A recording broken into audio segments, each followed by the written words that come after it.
السلام علیکم dear students of class 8۔ دیکھیے ہم چیپٹر نمبر 4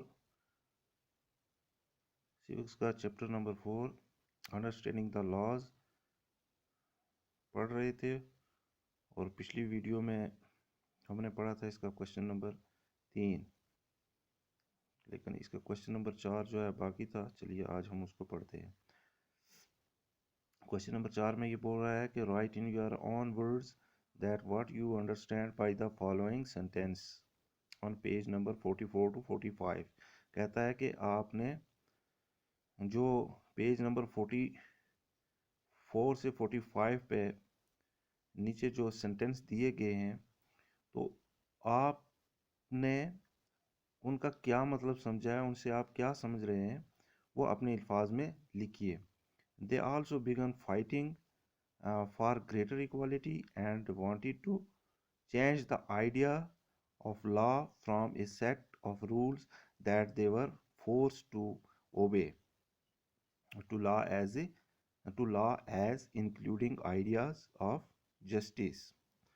کہتا ہے کہ انہوں نے لڑائی لڑنا شروع کی تھی برابری کی، اور and wanted to change the ideas, اور انہوں نے جو اس آئیڈیاز کے خلاف بھی، اس آئیڈیاز کو چینج کرنے کے لیے بھی انہوں نے لڑائی لڑنا شروع کی، جو انہوں نے ایک قانون بنا دیا تھا۔ they were forced to obey، اور اس کو انہوں نے اوبے کرنے کے لیے ان پہ فورس کیا تھا۔ to law as including ideas of justice، اور اس میں ideas of justice بھی تھا، تو اس کے خلاف انہوں نے لڑائی لڑی، اور اس کو چینج کرنے کے لیے انہوں نے لڑائی لڑی، جو ان پہ زبردستی وہ اس کو منواتے تھے، ان کو اس لا کو۔ تو دیکھیے no doubt rule of law was a unique feature of British constitution.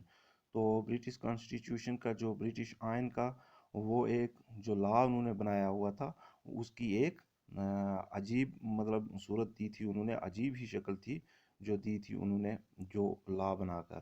تو but in India during the British rule, لیکن ہندوستان میں برٹش رول کے دوران colonial rule was arbitrary and there was no equality before law، اور جو انگریزوں کا وہ جو قانون تھا وہ arbitrary تھا، یعنی وہ ایک طرفہ تھا، and there was no equality before law، اور وہاں ان کے قانون میں کوئی برابری نہیں تھی، وہاں اونچ نیچ تھی۔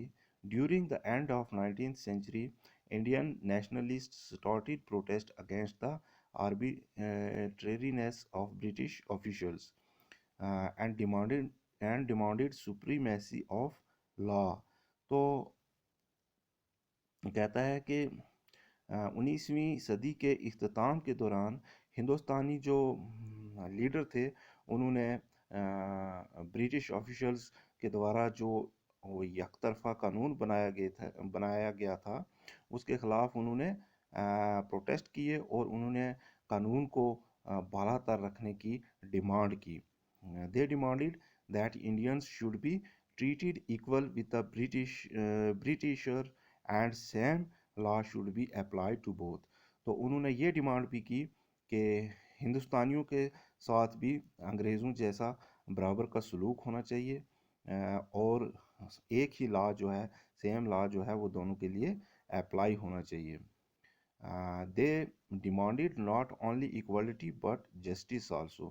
تو انہوں نے صرف برابری کے لیے ڈیمانڈ نہیں کی تھی، بلکہ انصاف کے لیے بھی کی تھی۔ Indian lawyers started using law to defend the legal rights to the Indians۔ تو جو ہندوستانی لائرز تھے، انہوں نے ہندوستانیوں کے جو لیگل رائٹس تھے، ان کے جو قانونی حقوق تھے، ان کو بچانے کے لیے انہوں نے قانون کا استعمال شروع کیا۔ تو یہ کوشچن نمبر 4 تھا، تو لہٰذا آپ چیپٹر آج جو ہے یہ کمپلیٹ ہو گیا ہے۔ اوکے۔